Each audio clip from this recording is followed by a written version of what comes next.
Ciao ragazzi, sono Elisa e oggi reagisco all'inglese di Elisa. Se non mi conoscete, sono canadese, quindi sono madrelingua inglese. Questi video sono molto divertenti per me perché posso farvi sentire cosa c'è di sbagliato, cosa c'è di corretto, perché pronuncia bene, perché non pronuncia bene qualcuno. Non so se ho mai sentito Elisa parlare in inglese, però comunque ho sentito delle sue canzoni dove parla in inglese e comunque ha una pronuncia molto buona delle canzoni, ovviamente diverso, infatti potrei fare un video parlando del perché, ma comunque secondo me sarà brava, perché scrive in inglese e quindi secondo me parla abbastanza bene, forse non avrà un accento perfetto, ma adesso vediamo. Prima di iniziare però, se volete andare su Patreon e supportare il mio canale, potete andare lì perché ci sono tanti contenuti esclusivi e così potete dare un sostegno al mio canale. Detto questo, iniziamo.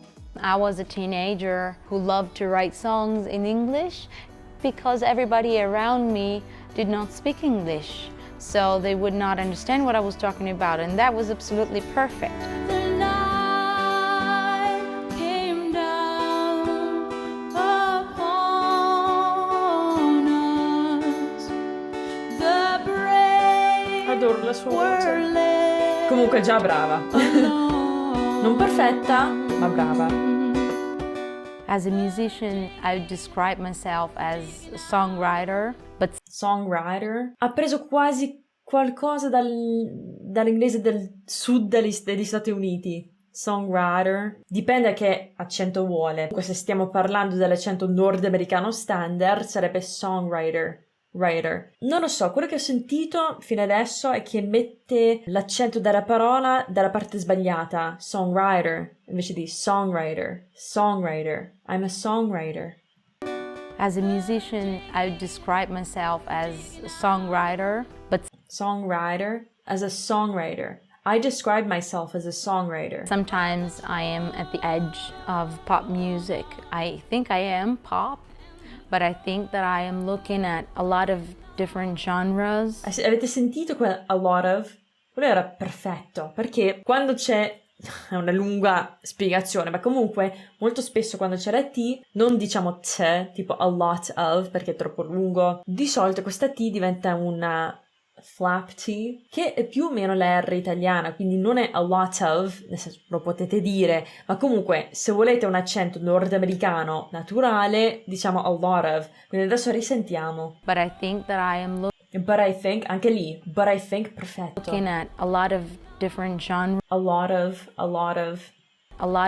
different genres. I take little things from one thing from little things, dappertutto comunque. another. Brava. I take little things from one thing from another, and I like Another.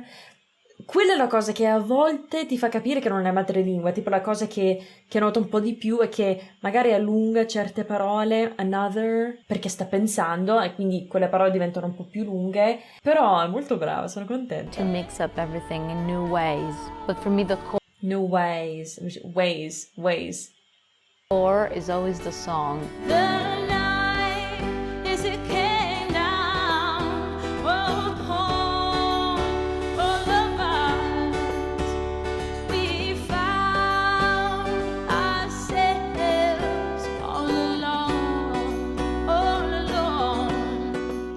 I was not really looking at the markets, you know, I want to make it in America and stuff like that. Or no, I was actually, to be honest, Lì si sentiva molto di più quando ha detto actually. or no, I was actually, to be Actually, c'era quella L un po' troppo indietro, actually, lì. Invece con la L inglese la lingua è molto più avanti, quindi actually, quindi la L tocca, dipende, ci sono due tipi di L.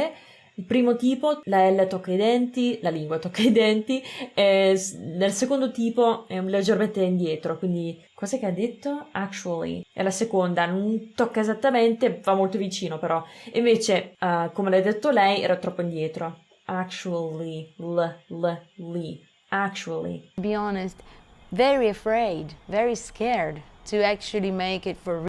Ancora l'ha fatto. Risentiamo. Very afraid, very scared to actually make it for real here.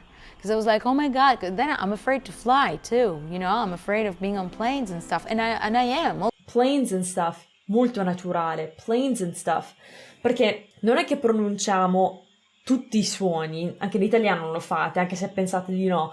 Quindi l'importante è sapere quando possiamo non pronunciare certi suoni. Cosa ha detto planes and stuff? Invece di planes and stuff. Quel and. Spesso diciamo planes and stuff.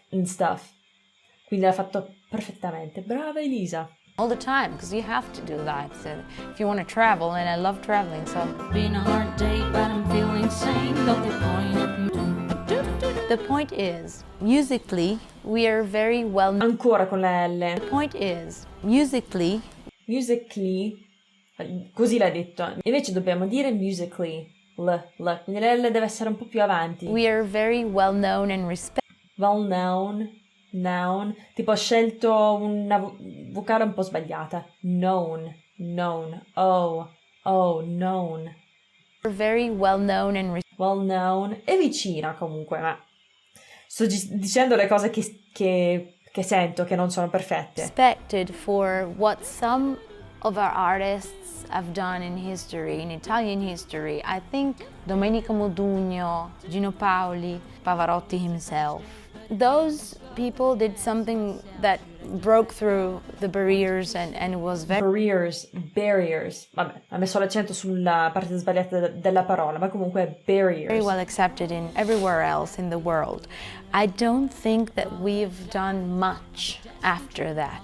There's few bands like Lacuna Coil, like PFM that made it in other genres and have a recognition outside of Italy. But it's very, very, very hard to do it in mainstream, in pop music. No one's ever done it before.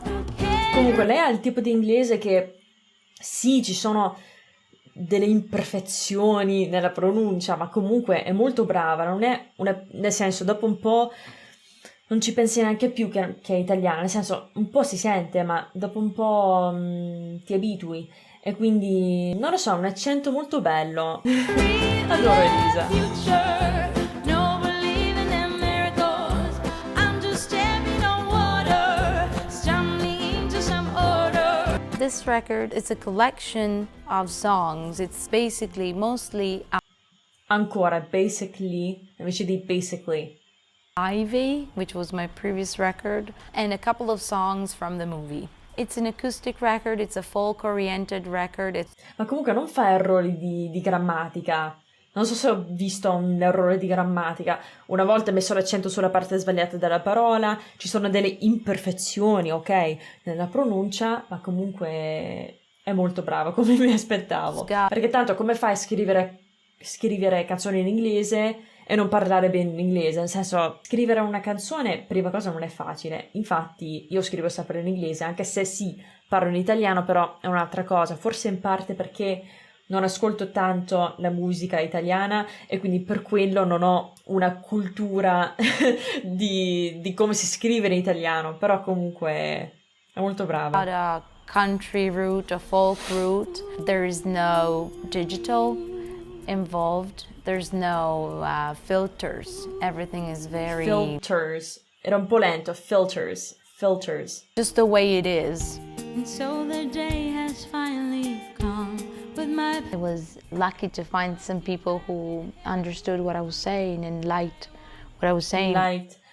Sì, ogni tanto con la L. Light invece di liked. Quindi se mette la lingua un po' più avanti, perfetto. Probably felt like that. You know, you have things in common and all that. Common. Ha quasi fatto una doppia M. Common. Quindi non abbiamo le doppie in inglese, nel senso, ogni tanto c'è scritto una doppia, però non lo pronunciamo, quindi common.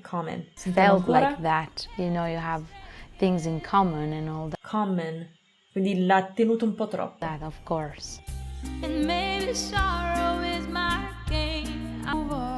But I don't have many expectations. I mean, I'm extremely happy about what's going on, and it was very exciting. I'm very grateful. It's a step-by-step experience, and we will see. Yes, you've been invited. Voglio risentire una cosa. But I don't have many expectations. But quello un pochettino, un po' la cadenza. ma io, come l'avrei detto io? I don't really have big expectations. Quindi io avrei messo l'accento su have, su un'altra parola nella frase. I don't have huge expectations, avrei detto. Expectations, Expectations. Quindi un po' su l'accento nella parola. I'm extremely happy about what's going on, and it was very exciting and very grateful. It's a step-by-step experience, and we will see. Comunque, è molto brava, ragazzi, molto molto molto brava. Lei riesce comunque a produrre quei suoni un po' più rilassati che ci sono in inglese, perché l'italiano, come dico sempre, è una lingua molto più tesa per quanto riguarda tipo i muscoli comunque è molto più tesa. Se mi sentite parlare in inglese la mia voce cambia abbastanza perché è necessario. Se la voce non cambia poi sembrerò parlerei così, in questo modo, se non cambiassi un po' la voce. Quindi non è solo una questione è un po' più complicato di semplicemente, non so neanche come spiegarlo, ma comunque la voce deve cambiare un po', e quindi lei riesce benissimo a cambiare la sua voce, a rilassarsi quando parla, per quello in parte che ha un accento molto buono. Sicuramente ascolta tanta musica inglese, sicuramente fa tante cose in inglese, tanto ha detto all'inizio che da quando era piccola che ha iniziato a scrivere in inglese perché così nessuno poteva capire, quindi già non so se perché cosa guardava in inglese, cosa faceva in inglese, come ha fatto ad imparare. Infatti sarei curiosa di sapere quello. Ma comunque in generale oddio questa parola, in generale, madonna mia, è molto brava e sono contenta. Brava Elisa! Comunque, spero che questo video sia stato interessante. Fatemi sapere cosa ne pensate qui sotto nei commenti, lasciatemi un bel mi piace, iscrivetevi al canale e se volete supportare il mio canale, sostenere il mio canale, potete andare su Patreon perché mi aiuta tantissimo. Fatemi sapere se volete vedere altre reazioni e niente ragazzi, vi voglio bene e ci vediamo nel prossimo video. Ciao!